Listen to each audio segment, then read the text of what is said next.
دیکھیں ہاں امن کے لیے بالکل ہم تو ہمیشہ جو جامع مسجد کا ممبر و محراب ہے وہ ہمیشہ اتحاد کا دائی رہا ہے. آپ جانتے ہیں کہ علماء کونسل کی ایک شیعہ سنی کوارڈینیشن کمیٹی ہے.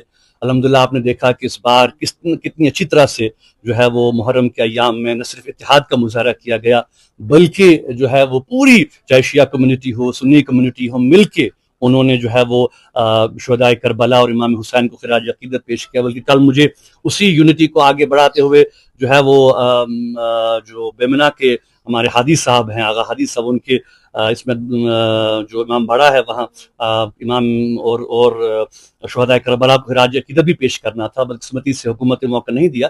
لیکن میں سمجھتا ہوں کہ جہاں تک جموں کشمیر کے عوام کی بات ہے یہاں کے عوام ہمیشہ سے اتحاد کے جو ہے وہ راوی رہے ہیں.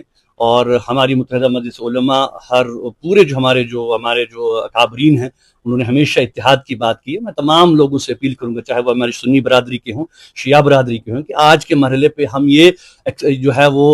یہ ان حالات میں ایکسپیکٹ نہیں کر سکتے کہ ہمارے درمیان انتشار ہو. ٹھیک ہے کبھی کبھار معاملات جو ہیں جذبات میں آ کے ہاتھ سے نکل جاتے ہیں لیکن ایسا کوئی قدم نہیں اٹھنا چاہیے جس سے کہ ہم کسی آپسی بھائی چارے کو ہم جو ہیں وہ زخم پہنچائیں.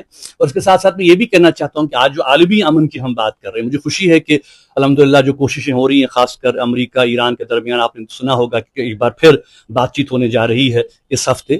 تو ہم نے اس کو ہمیشہ سپورٹ کیا ہے. اور اسی تناظر میں نے پچھلے جمعہ کو بھی جو بات کہی کہ اگر ایران اور امریکہ میز پہ آ سکتے ہیں تو ہندوستان اور پاکستان بھی میز پہ آ سکتے ہیں. اور ہم توقع رکھتے ہیں کہ میں نے اسی تناظر میں جو ہے وہ جو انڈیا کی جو لیڈرشپ ہے ان کو بھی اپیل کی ہے کہ وہ بھی ڈائیلاگ کی جو ہے وہ راہ اس کو اختیار کرے کیونکہ جنگوں سے مسئلے حل نہیں ہوتے. جو مسئلے حل ہوتے ہیں وہ جو ہے بات چیت سے ہوتے ہیں. اور لوگوں کو سمجھنا چاہیے کہ جو بات ہم کہہ رہے ہیں کس تناظر میں کہہ رہے ہیں کس کانٹیکسٹ میں کہہ رہے ہیں.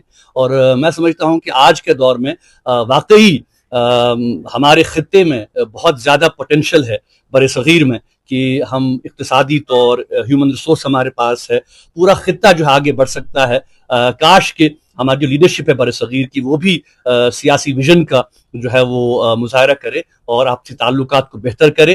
ہند پاک دوستی میں ہی میں سمجھتا ہوں کہ مسائل کا حل ہے. اور ہم توقع رکھتے ہیں کہ انڈیا کی لیڈرشپ پاکستان کی لیڈرشپ اور یہاں کی کشمیری لیڈرشپ بھی ان کوششوں کو سپورٹ کرے گی جس سے امن اور جس سے کہ ایشوز کو پیسفلی ریزالو کیا جائے.